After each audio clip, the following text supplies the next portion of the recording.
Hello, everyone, and welcome back to the Automox CISO IT podcast. I'm your host, Jason Kikta, the CISO here at Automox. Today, we're stripping away the complexity and getting back to basics in IT ops.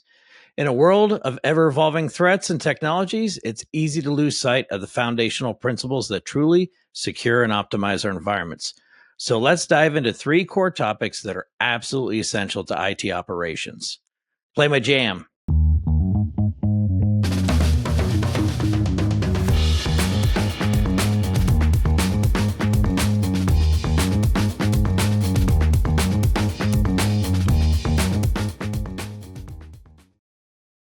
Our first topic is asset inventory management. Sounds simple, right? Know what you have. But you'd be surprised how often this fundamental step is overlooked or poorly executed. As a CISO, I can tell you that you cannot protect what you don't know exists. That's not just about hardware, it's about software, cloud instances, virtual machines, even shadow IT. A comprehensive, accurate, and continuously updated asset inventory, it's the bedrock of any security program. It informs your patching strategy, your vuln management, your incident response, and even your compliance efforts. So, if you don't have a clear picture of your assets, then you're operating blind, and that leaves gaping holes for attackers to exploit. Invest in tools and processes that give you real-time visibility into your entire IT estate. A little story on this, and this is one thing that I thought was just really fantastic at the time. I remember when Rob Joyce was running TAO, Tailored Access Operations at NSA, and he went and gave a talk at Usenix back in 2010, 11, 12, 13, somewhere in there. It all runs together. But he said something that was really simple and yet really profound at that conference during his talk. He said, my job and the job of my team is to know your network better than you do, right? To know the network better than the network owner.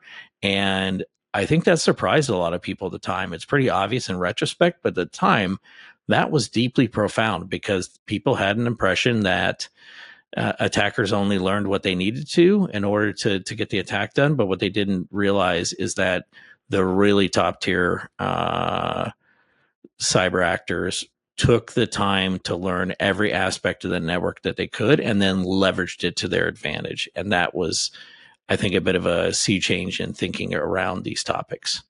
But let's move on to our second basic, patch management and vuln remediation. Another one that seems obvious, but the execution often falls short.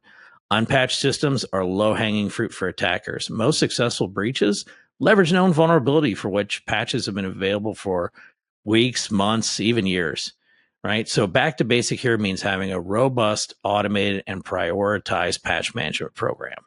It's not just about applying patches. It's about understanding your attack surface, identifying critical vulnerabilities, and remediating them swiftly and automatically. That requires clear policies, consistent execution, and a culture that understands the urgency of addressing security flaws. Don't let your organization become another statistic because of a preventable vulnerability. And a little story on this one. I remember when CISA in the U.S. government started putting out binding operational directives and emergency directives a few years back, or several years back now, and it made news.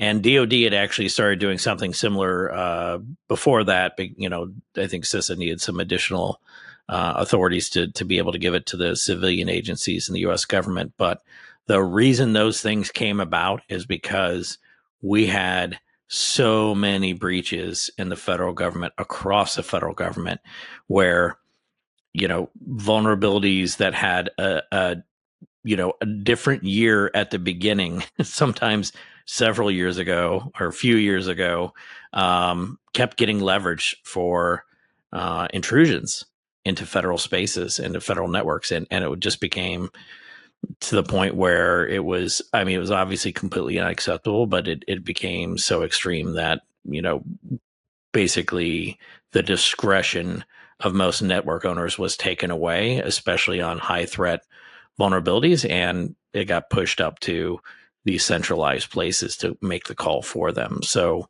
that's the kind of mindset you need to have. This isn't, You can't delegate all this down to the application owner or down to particular system owners. Have an exceptions process if needed, have some mitigating controls if you have something that's mostly internal, but you have to be really aggressive with your mitigation policies. And yeah, sometimes that is going to break things. But usually a brief outage is a lot cheaper than a full blown intrusion.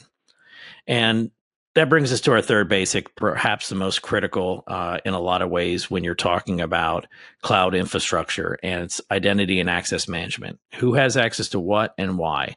That's the core question that IAM seeks to answer. And it means strong authentication, right? Multi-factor authentication, non-negotiable these days. It also means using the principle of least privilege to ensure users only have the access they absolutely need to perform their job functions, preferably only at the time they need it and nothing more. And it means regular access reviews to ensure that privileges haven't accumulated over time. Compromised credentials are a major vector for breaches. It's very popular these days, both for state actors and criminals. So securing your identities and controlling access is just paramount. Get your identity foundations right, and you'll significantly reduce your risk.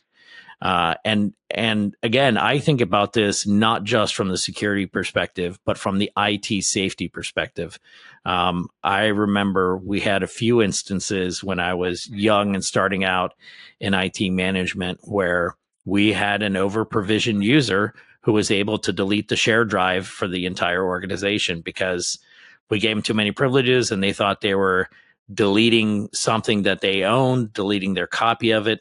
And didn't realize that they were so over provisioned that they could just delete everyone's files. And fortunately, we mostly had backups, not entirely though. And that was a painful learning experience for me as a young IT professional. It's one that I never forgot. But if you have good IT safety guardrails, those will also serve you with security imperatives as well.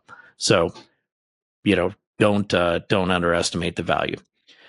So there you have it. 3 fundamental pillars of good IT ops, at least from my perspective: asset inventory management, patch management and vulnerability remediation, and identity and access management. They're not flashy new technologies, but they are essential building blocks upon which all other operational excellence rests. If you're looking to strengthen your IT posture, start with these basics. Master them, and you'll be well on your way to a more secure, reliable, and efficient environment. That's all the time we have today. Thanks for tuning in to the Automox CISO IT podcast. Again, I'm Jason Kikta, and we'll catch you next time.